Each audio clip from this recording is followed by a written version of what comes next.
Bonjour et bienvenue dans la quotidienne de School TV, l'émission qui vous raconte l'école au quotidien. Au sommaire aujourd'hui, faire réussir tous ces élèves dans un lycée de l'éducation prioritaire, c'est possible. Il le prouve depuis 10 ans et sa méthode est libre de droit. L'invité du Grand Oral aujourd'hui, Jérémy Fontagneux. L'anti-sèche d'Emma Guessel, ou comment l'actualité résonne dans les programmes. L'actualité, vous le savez, c'est cet été qui a été scandé par plusieurs catastrophes liées au réchauffement climatique. Et d'ailleurs, ça continue. Comment les programmes en parlent-ils? La réponse avec Emma. Emma que l'on retrouvera pour l'heure de la récré. On partira à Lille, direction la braderie, mais la braderie des enfants. Et puis, comme tous les vendredis, on pousse la porte de la librairie. Et derrière cette porte, il y a notre formidable libraire et chroniqueuse Célie Luton. Elle vous proposera sa sélection d'ouvrages pour les enfants et les ados. La quotidienne de School TV, c'est parti, Grand Oral. Il avait été un des profs stars de la rentrée il y a une petite dizaine d'années grâce à une approche pédagogique qui avait permis à tous ses élèves d'avoir le bac en Seine-Saint-Denis dans un lycée de l'éducation prioritaire. Et puis, on ne l'a plus beaucoup entendu, mais pendant ce temps, il continuait. Il nous revient en cette rentrée avec un livre qui raconte ces 10 années, le titre « L'école de la réconciliation ». C'est Jérémy Fontagneux, professeur à Drancy. L'éditeur, je ne l'ai pas dit, pardon, c'est Les Liens qui libèrent. Jérémy, bonjour. Bonjour. Vous êtes professeur agrégé de sciences économiques et sociales, docteur en philo également. Drancy, vous y êtes depuis 10 ans. Juste portrait robot en 30 secondes de ce lycée, dont je n'ai pas donné le nom d'ailleurs. Le lycée Eugène Delacroix, c'est un très grand lycée, il y a 2000 élèves, 200 professeurs. Et c'est un lycée qui rencontre, comme beaucoup de lycées publics en France, en particulier dans les quartiers populaires, les difficultés de l'école, c'est-à-dire le fait que l'institution scolaire tend à favoriser la reproduction des inégalités et donc met à la fois en difficulté les élèves, les professeurs et aussi les parents d'élèves qui se sentent un peu exclus en quelque sorte. Alors j'ai un peu spoilé dès l'intro, mais le résultat de réconciliation, quel nom que vous avez donné à votre dispositif, c'est 100% de réussite au bac, en tout cas depuis 2018. J'ai peut-être un petit peu menti au début. C'est l'un des résultats symboliques en quelque sorte. C'est important. Parce que quand vous arrivez à Drancy, c'est plutôt 70 que 100. La moyenne sur les 10 années précédentes, c'était 70% de réussite. En fait, au-delà de la réussite au baccalauréat, le vrai but du lycée, c'est de préparer les élèves à l'autonomie nécessaire pour survivre, si je puis dire, dans les études supérieures. Et c'est ça le principal résultat, c'est la fin de l'échec scolaire. Les élèves ne sont plus en souffrance, n'ont plus le sentiment de subir leur scolarité, deviennent acteurs de leur scolarité.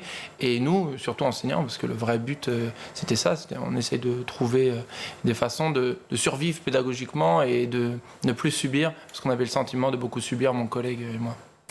Alors, on va parler ça du travail en équipe, mais au début, vous êtes quand même tout seul. Et dans cette idée de réconciliation, les premiers que vous mettez dans la boucle, vous remettez dans la boucle, c'est les parents. Oui, c'est ça. En fait, le cœur du projet de réconciliation, c'est le travail avec les familles. C'est vrai qu'on parle parfois de coéducation, et c'est quelque chose qu'on est plus ou moins censé faire, mais qui est quand même assez abstrait, ou qui relève davantage de la théorie. Si je me souviens, vous êtes plus que censé devoir le faire, parce que c'est même dans la loi. Depuis, si mes souvenirs sont bons, depuis 89, la loi Jospin. Tout à fait. Et puis ça continue. La coéducation est censée faire partie de la même manière. Coéducation, ça veut dire on parle aux parents et on ne leur parle pas seulement. Bien sûr. On est censé des horaires et des retards, quoi. De la même manière qu'il est censé avoir une égalité des chances en France, qui n'existe pas, comme vous savez. En fait, ça a été de manière un peu improvisée, artisanale, petit à petit, tisser un lien de plus en plus fort avec les familles et qui aujourd'hui est structurel. C'est-à-dire qu'on appelle les familles très tôt et on leur propose de créer une sorte d'alliance, de partenariat, ce qui fait que les familles sont à notre côté. Et du coup, ça nous simplifie de manière considérable la tâche. C'est-à-dire que les élèves ont un potentiel qui est beaucoup gâché par des petites erreurs, des retards, des oublis de matériel, des manques de concentration. Un manque d'effort, ça on va en reparler tout à l'heure. Mais l'effort qui est au cœur de votre... C'est des ados, donc ils ont pas envie, mais du coup... Vous les cernez en quelque sorte. C'est ça, il y a une sorte de cadre qui consiste à leur dire, bon, cette année, il va falloir faire un peu plus d'efforts que d'habitude. Ouais. Et si on ne fait pas d'efforts... Le prof va envoyer un SMS ou téléphoner aux parents pour dire... La vérité, c'est qu'on leur envoie des SMS tout le temps, pour les bonnes ou les mauvaises nouvelles. Oui, au début, c'était seulement le bâton, si je puis dire, alors que là, maintenant, on leur bâton et carotte. C'est ça. Et ce qui semble juste, d'ailleurs, aux élèves, parce que quand ils font des efforts, nous, on les encourage comme n'importe quel professeur, mais il y a une deuxième couche, en quelque sorte, à la maison, ce qui les pousse à faire... Bravo, tu as une bonne note. C'est ça. Voilà. Et à contrario, s'ils ont une note pas géniale... On gronde les élèves comme tous les collègues, sauf que comme il y a la deuxième couche à la maison, c'est beaucoup plus efficace.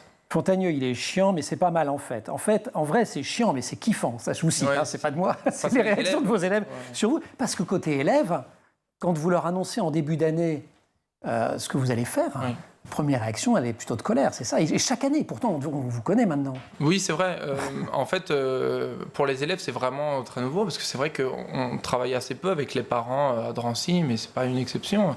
Donc c'est vrai que les élèves ont l'habitude d'entendre ce discours de attention, il faut être sérieux, des parents qui ont le même discours, et puis l'école et les parents ne se parlant pas trop, ils vont en profiter entre guillemets pour se faufiler dans les mailles du filet, alors que là du coup les mailles du filet sont resserrées. Ah, elles sont super serrées. C'est désagréable pour les élèves. On va continuer à en parler. Vous allez nous raconter, si vous voulez bien, vous le faites dans le livre, le premier appel à un parent, parce que vous en meniez pas large. Vous étiez quand même tout jeune prof, mais si vous voulez bien, c'est l'heure de l'anti-sèche. On va retrouver Emma Guessel.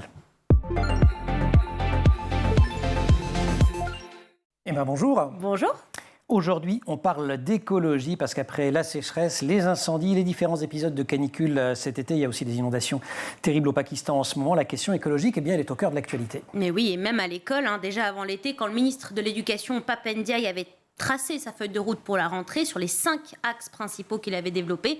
Le 4e, c'était déjà l'écologie avec 2 objectifs. Le premier, rendre les établissements scolaires plus propres en termes d'énergie. Et le 2e, intégrer bien sûr la question écologiste dans les programmes scolaires. Et pourtant, ça fait bien longtemps que cette question est présente dans les programmes. On en a souvent parlé dans la quotidienne d'ailleurs. Mais oui, c'est vrai que tous les manuels scolaires intègrent vraiment cette question de l'écologie, du développement durable. Et ça, que ce soit en sciences, en histoire, ou en langue. Par exemple, une prof d'anglais me disait que c'était même une obligation pour elle de faire étudier des textes aux élèves en lien avec l'écologie, puisque ce sont des mots de vocabulaire qui entrent de plus en plus dans le langage courant, donc c'est important pour les élèves de pouvoir les maîtriser. Donc ce que vous voulez dire, c'est qu'elle est partout, mais il n'y a pas vraiment de cours d'écologie. C'est ça, en fait, cette éducation à l'écologie, c'est un peu disséminé dans les programmes, elle est présente partout, presque naturellement, en fait, aujourd'hui, face aux enjeux climatiques. Typiquement, l'enseignement scientifique de terminale, le programme, c'est que des enjeux climatiques, avec 3 thèmes, sciences, climat et société, le futur des énergies et l'histoire du vivant. Donc voilà, 3 thèmes vraiment en lien direct avec l'écologie, mais en éco aussi, on en parle, puisque l'écologie pose de vraies questions économiques. Comment on passe à une économie durable? Comment on consomme différemment face à l'enjeu climatique? Voilà, tout ça, ce sont des choses qu'on voit maintenant en cours. Le but, c'est vraiment de faire réfléchir les élèves sur cette question. Et puis, finalement, cette génération... Elle est de plus en plus sensibilisée. C'est ça, et elle est beaucoup plus sensible que la génération des parents, parce qu'il faut dire que l'écologie, on en parle depuis les années 70. Et encore, je suis allée feuilleter un manuel d'histoire de terminale. Il y a tout un thème consacré à l'écologie politique. Depuis quand on parle d'écologie en politique? Alors déjà, avant les années 70... il n'y a pas grand-chose. On n'en parle pas. C'est en 72 que l'ONU tient la première conférence internationale sur l'environnement humain qui aboutira au sommet de la Terre à Rio en 92. En fait, c'est l'ancêtre de la COP, de notre COP qu'on connaît. Là, il y a eu la COP 2021, il va y avoir la COP en 2027. On a des COP de la biodiversité aussi maintenant. Voilà, donc qui est la conférence pour parler du climat et voilà, de la lutte contre le réchauffement climatique. Et alors, est-ce que vous savez, parce que là, c'est à l'étranger, mais est-ce que vous savez, en France, quand a été créé le premier ministère de l'Environnement? Est-ce que vous savez quand c'était? Je sais pas, vous allez envoyer un SMS à ma mère si je réponds mal ou... J'ai pas la réponse non plus. Vous n'avez pas la réponse non plus?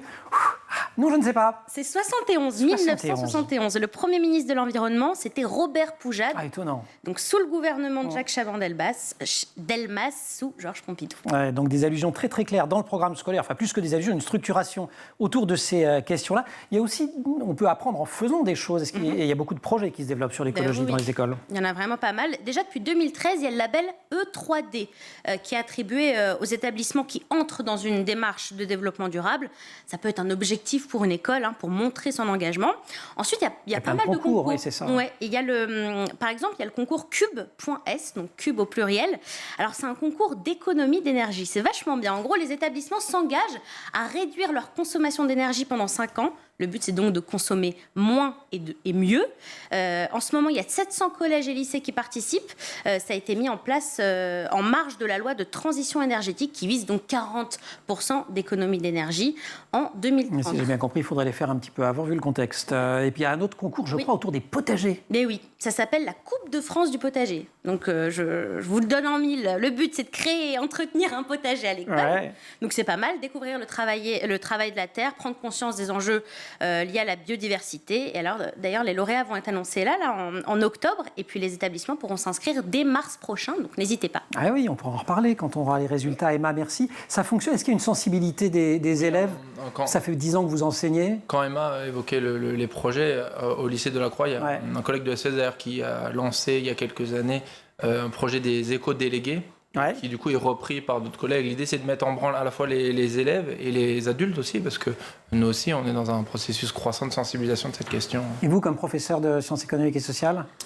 C'est dans les programmes, comme l'a évoqué Emma. Et c'est vrai que... Vous avez l'impression que vous arrivez plus facilement à les attraper sur ce genre de questions, les élèves? Les élèves consultent peut-être moins les médias traditionnels, la presse écrite ou la télévision que nous, à leur âge, si je puis dire. Mais sur les réseaux sociaux, c'est des choses qui tournent beaucoup et donc ça vous aide quelque part. Qui est de plus en plus évoqué, oui, tout à fait. Jérémy Fontagneux, prof de SES, vous l'aurez compris, à Drancy. Emma, on se retrouve pour la récré? Suite du grand oral. Le dispositif s'appelle réconciliation au pluriel. Il réside, je cite, dans quelque chose d'universel qui renvoie simplement au désir des enfants d'avoir la tête haute et de rendre leurs parents fiers, comme des aspirations fondamentalement communes des familles et des professeurs. Fin de citation. On accueille le concepteur de réconciliation, Jérémy Fontagneux, agrégé de sciences économiques et sociales, professeur donc au lycée de la Croix à Drancy. Ce premier coup de fil, je voulais que vous le racontiez quand même. Donc vous êtes tout jeune prof, vous venez un peu comme une intuition finalement de dire aux élèves, en tout cas personne ne vous a dit de le faire, en formation on ne vous a pas dit de le faire, c'est vous qui avez cette idée, je vais embarquer les parents dans le truc, et à un moment il faut décrocher le téléphone. La vérité c'est que, et je l'explique dans le livre, c'est un accident, c'est-à-dire que je ne savais pas comment faire, je répétais aux élèves, il ne faut pas réviser juste la veille. Parce que la mémoire, c'est votre grand truc, la régularité. De la répétition, en particulier dans les quartiers populaires, les élèves n'ont pas forcément de facilité scolaire ou le capital culturel qui leur permet de retenir facilement le cours. Donc il faut qu'il y ait de la répétition. Et puis il ne faut pas bâcler dans la vie d'une manière générale. Donc on est tous, on leur répète tous ça, nous les professeurs et moi aussi. Mais ça ne marchait pas. Et du coup, pour les impressionner, je leur ai dit, à partir dans 2 semaines, en gros, après les vacances de la Toussaint, désormais, si à l'évaluation hebdomadaire, vous êtes en dessous d'une certaine note... C'est 4 sur 10, c'est ça, en dessous de 4 sur 10. J'appellerai les parents pour les informer en temps réel. Et en fait, ça devait être un coup de bluff. C'est ça, voilà. Sauf que... pas de bol, il y a un élève qui a moins de 4. Un tiers de la classe était en dessous de 4 sur 10, c'est-à-dire que les élèves étaient prévenus, et pourtant, et je leur ai rappelé à la semaine de la rentrée, mais c'est plus fort que, d'une certaine manière, le contexte les pousse à gâcher leur potentiel. Donc moi, j'en veux pas, et mon collègue et moi qui, petit à petit, développons la méthode, on n'en veut pas aux adolescents, ils sont comme ils sont. Mais comme ils n'y arrivent pas, on n'arrive pas non plus, nous, à les secouer, donc du coup, je suis obligé de passer à l'acte, et c'est vrai que la première fois que j'appelle, c'est la peur au ventre, quoi, bien sûr. Et là, un parent qui décroche et qui dit « mais c'est super que vous m'appeliez ».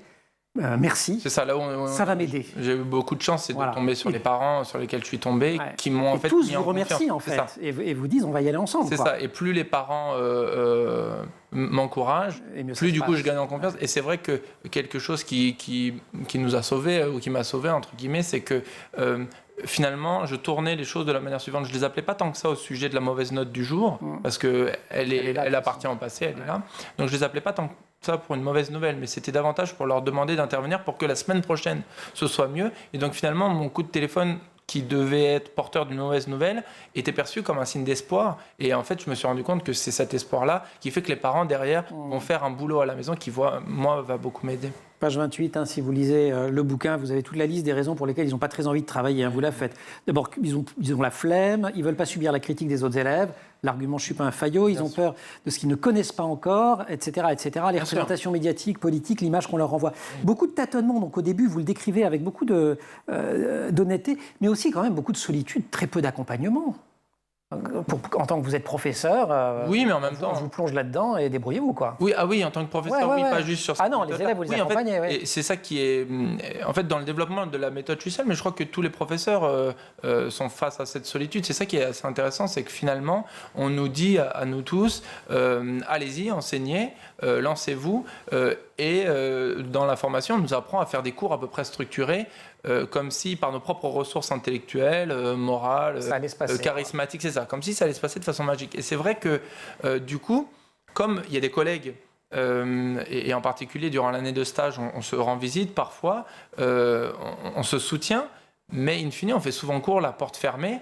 Et du coup, c'est assez cruel parce que pour moi, comme pour beaucoup de collègues, le fait de ne pas arriver à mettre tous les élèves au travail est souvent vécu de façon culpabilisante. C'est-à-dire qu'on se dit, je ne dois pas être cette fameuse catégorie de super prof, je ne suis pas un héros en quelque sorte. Et le cœur de la méthode, c'est justement de sortir de cette vision un peu romantique du professeur génial qui parle lui-même. Au contraire, l'idée, c'est de travailler ensemble. On est plus fort quand on allie nos forces que quand on est seul face... Parce que dans cette notion de réconciliation au pluriel, il y a de réconcilier les élèves avec eux-mêmes, les réconcilier avec le travail, la réconciliation de l'école et des enseignants, mais il y a aussi entre enseignants quelque part. Oui. Alors je ne sais pas si c'est réconciliation, vous n'êtes pas brouillé, mais non, ça, en tout cas au minimum de conciliation. C'est ça, mais même avec les parents, il n'y a pas de tension. En fait, c'est un malentendu. Et c'est vrai qu'avec les collègues, en particulier au lycée de Lacroix, on est 200 professeurs, on a tous 3, 5, 7 classes. Les professeurs de langue, comme l'évoquait Emma, ont parfois 10 classes, donc 300 élèves. Donc le travail de coopération, de concertation et le fait de se donner de façon régulière des nouvelles de façon à tirer les élèves dans le même sens est assez peu développé. Et les élèves en profitent, entre guillemets, pour faire le moins d'efforts parce que c'est des ados, comme vous l'avez évoqué, pour toutes les raisons. Donc finalement, l'idée, c'est aussi, au bout de quelques années, de favoriser une conciliation entre tous les enseignants au profit des élèves qui sont bien fatigués en sortant des cours de Jérémy Fontagneux. Ils ont besoin de récré, nous aussi.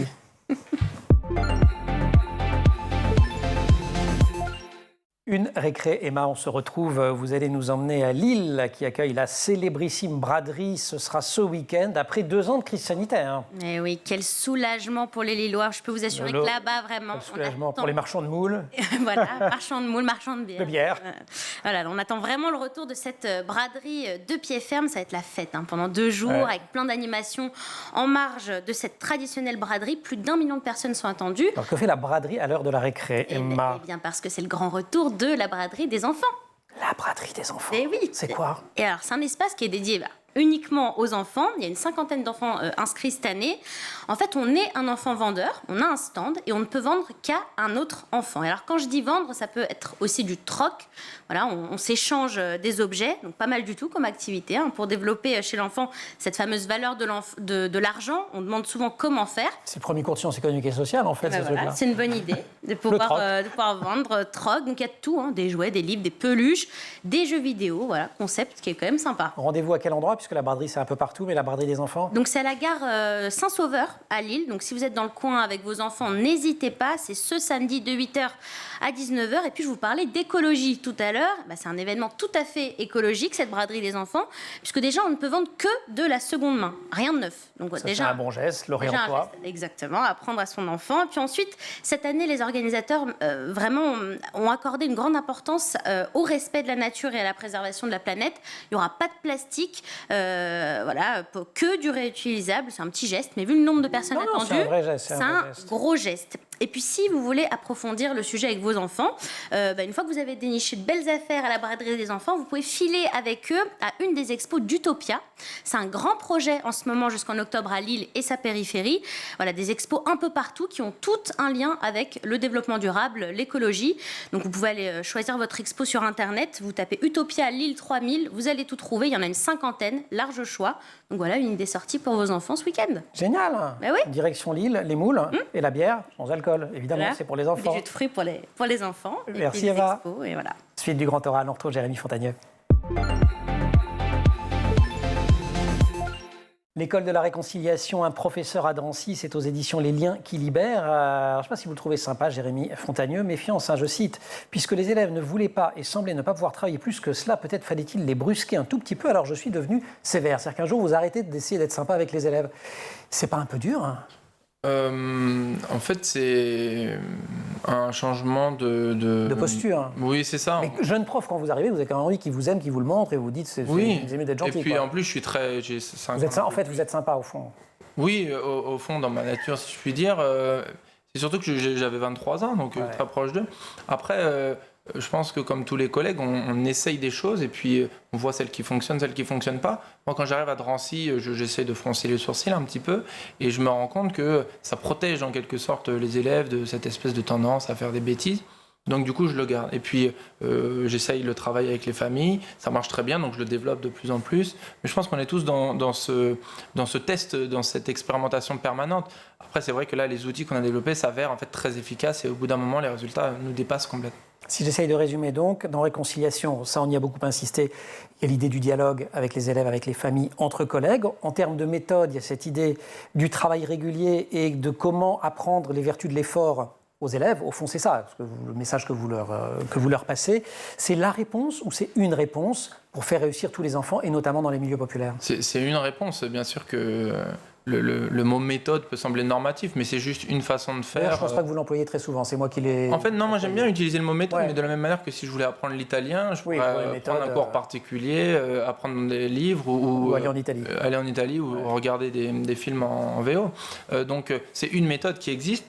Elle est très efficace, que l'expérience nous montre là, l'année dernière avec une dizaine de collègues un peu partout en France qui se sont appropriés, qui ont repris les outils à la fois en école primaire, en collège, en lycée général technologique et en lycée professionnel. C'est que quel que soit le niveau, quel que soit aussi le contexte socio-culturel ou la zone géographique, ça produit un effet qui est libérateur pour les collègues parce que ça les libère de ce sentiment d'avoir à subir. En fait, on n'est plus seul et du coup, on est beaucoup plus fort. Alors, tout reste à faire d'une certaine manière, mais tous les professeurs qui sont intéressés peuvent reprendre cette... Je le disais en tout début d'émission, vous avez été un des profs stars de la rentrée. Alors, je ne sais plus si c'était il y a 8 ans ou 10 ans, mais enfin, c'était au tout début. On vous a beaucoup vu. Vous revenez sur cette période dans le livre, aux 2 tiers du bouquin, en disant que c'était peut-être pas l'idée du siècle. Qu'est-ce qui se passe à ce moment-là? En fait, c'était une bêtise. Ouais. Moi, à l'époque, j'ai 24 ans, 25 ans. Mais on vous a moi, je vous ai connu à cette époque-là. Oui, tout à fait. Je pense comme tous les journalistes d'éducation de ce pays, d'ailleurs. Bien sûr. Enfin, peut-être pas tous les journalistes non plus, mais il y a eu un buzz, si je puis dire, au début à Drancy, et au fait que la première promotion était quand même assez impressionnante. Les journalistes qui venaient à Drancy étaient scotchés, mais du coup, c'était une bêtise de ma part. Pourquoi tout jeune, vous vous dites, parce qu'il faut une sacrée maturité, je fais un pas en arrière, maintenant on bosse, et Parce que déjà, c'était beaucoup trop tôt. Il n'y avait pas de résultat, donc c'était complètement prématuré. Et puis, c'est surtout que je me suis pas rendu compte de la violence que ça avait vis-à-vis des collègues. C'est-à-dire qu'il y avait dans beaucoup de publications médiatiques cette idée de enfin un prof qui se bouge, qui débarque, qui fait la leçon à tous les anciens. Exactement. Donc, en fait, ça a alimenté le prof bashing et je m'en suis pas rendu compte. Donc là, j'ai été naïf.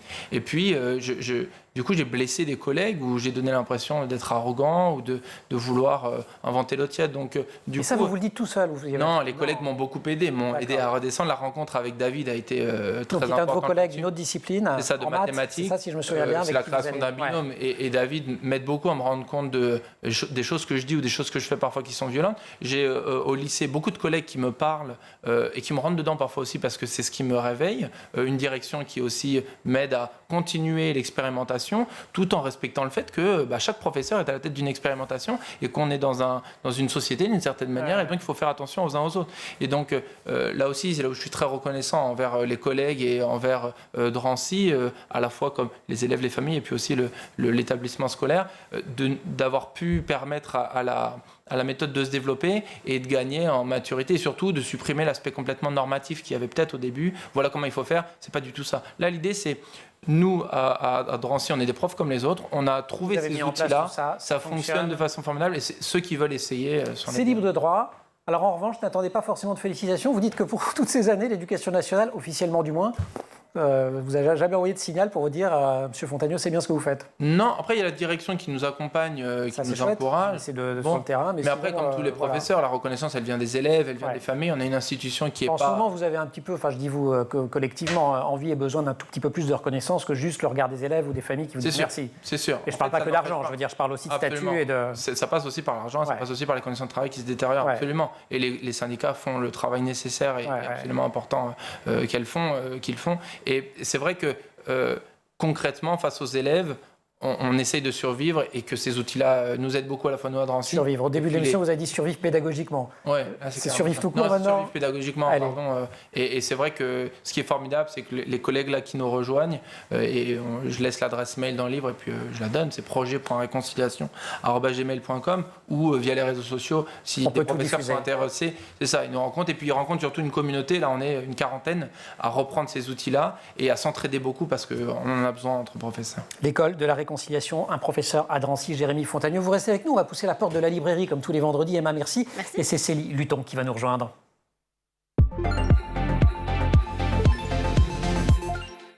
Et comme tous les vendredis, on retrouve Célie pour la librairie. Célie, bonjour. Bonjour Emmanuel. Bonnes vacances? Oui. Pleine de lecture? parfaite. Et plein de bouquins de rentrée? Ah, j'ai plein d'idées. Plein Pour, oui. Pour tous les âges, comme d'habitude? Toujours, oui. Allez, on commence avec les petits. Le livre de mes émotions à l'école, de Stéphanie Couturier, c'est chez Grunt. Oui, alors là, l'autrice, c'est également sophrologue et elle a créé le petit personnage de Louison. C'est sa première rentrée, elle est toute excitée et elle va passer par plusieurs étapes. Il y a l'excitation, l'appréhension et on va suivre son premier jour de rentrée. Là, on est plutôt en phase appréhension d'ailleurs. Ah oui, c'est la séparation, c'est normal. Ouais, normal. Au revoir aux parents. Après, il y a l'excitation, on va jouer, on va s'amuser, on va apprendre des choses, on va manger des brocolis, enfin voilà. On va apprendre à se réconcilier. Oui. Ce qui n'est pas rien. Exactement. Donc, ça s'appelle émotion, mais voilà, il ne faut pas non plus lui donner toutes les étiquettes. C'est vraiment la première journée d'un enfant dans le contexte de l'école, à la maternelle. À lire par les parents avec les enfants dès l'âge de 2 ans et demi, 3 ans. Oui. Deuxième ouvrage, on monte directement en collège avec la team collège de Delphine Pessin et les professeurs. Exactement, donc c'est vraiment un roman qui prend le personnage de 2 jeunes filles, donc Luna et Valentine, et chaque année, il y a la journée chic. Chaque élève a le droit, pour faire gagner sa classe, de mettre sa plus belle tenue, et les filles, elles adorent la mode, enfin ces 2 filles-là en tout cas, et elles sont déterminées à faire gagner leur classe. Elles sont très bien habillées, un peu trop, puisqu'elles vont avoir des remarques déplacées dès le lendemain, des commentaires sur Internet. Et ça va partir vite sur les réseaux sociaux. Exactement, mais elles vont décider de ne pas se laisser faire, et leurs amis, leurs copains, leurs copines vont les aider. Et à la fin, vous trouvez une très bonne méthodologie pour faire face au sexisme. Parce qu'en fait, le sujet, c'est le sexisme, que l'auteur qualifie de sexisme ordinaire. Elle parle du harcèlement de rue d'ailleurs. Cite un sondage qui révèle que 81% des femmes ont été victimes de comportements ou de propos sexistes dans l'espace public. Des choses qu'au départ, on trouve que c'est pas très important, mais une collégienne, ça peut la blesser. Il n'y a pas de réplique bête et méchante, c'est bête, c'est méchant. Bouquin qui pourrait être un documentaire, parce qu'on apprend plein de choses, mais c'est quand même, c'est romancé. Voilà, c'est romancé, c'est bien écrit, c'est fluide, ça se lit tout seul, et Delphine Pessin sait de quoi elle parle, puisqu'elle est aussi professeure. La team collège Tous en jupe, c'est chez Poulpe Fiction. C'est ça. 3e ouvrage. Je fais durer le suspense. Une de vos autrices préférées, et pas que à vous d'ailleurs, grande écrivaine pour la jeunesse. Marie-Aude Muraille, c'est son nouvel ouvrage, c'est à l'École des loisirs. Non, pas du tout nouveau, c'est un ancien ouvrage, publié à l'École des loisirs. 3000 façons de te dire « je t'aime ». Exactement, voilà, toujours, on va encore plus haut parce qu'on est avec 3 élèves, donc Bastien, Neuville et Chloé. Elle est timide, Bastien est un clown, Neuville est un charmant brun ténébreux. Ils ont une passion pour le théâtre. Un jour en 5e, leur professeur leur a fait voir la pièce de Don Juan. Ils seront comédiens plus tard. Ils se retrouvent 6 ans plus tard et ils vont avoir un professeur exigeant, épatant. Au Conservatoire d'art dramatique. Exactement, ils sont réunis. Ils n'ont pas du tout le même parcours de vie ou parcours scolaire, mais c'est une histoire d'amitié, une histoire d'amour à 3. C'est tendre, c'est pudique, et en même temps, c'est pas niais, pas du tout. Non, parce que c'est Marie-Aude Muraille, par exemple. Ça, je me permets en tant que fan, moi aussi. Voilà. C'est des profs, déclencheurs de talent. C'est pas merveilleux, ça, Jérémy Fontagneux. Vous savez ce qu'ils viennent, vos anciens élèves, d'ailleurs? Oui, on fait beaucoup de suivi avec les anciens. Ouais. Des directions très différentes. Il y en a beaucoup qui passent à l'université, débuter en classe prépa. Il y en a qui finissent en école de commerce. Vous les avez mis sur des rails. Oui, ce qui est formidable, c'est que ce qu'ils ont gagné durant cette année-là, ils ont réussi à l'utiliser par la suite. Merci d'avoir été avec nous dans cette émission. Merci beaucoup, Célie. Marie-Aude Muraille, 3000 façons de dire je t'aime. Je l'ai dit à l'École des loisirs, c'est M+, la collection. On se retrouve vendredi prochain. L'École de la réconciliation, on le rappelle, un professeur à Drancy, Les liens qui libèrent. C'est le nom de l'éditeur. La quotidienne, c'est fini pour aujourd'hui. Merci aussi à toute l'équipe, au maquillage Colline, Amel, et puis dans cette régie, Marine Plantec, assistée par Roxane Sarfati, Héloïse Merlin au son, Elisa Bernardo à la réalisation. Vous restez, vous, évidemment, sur School TV. Vous nous retrouvez, nous, en permanence sur Internet et sur les réseaux sociaux.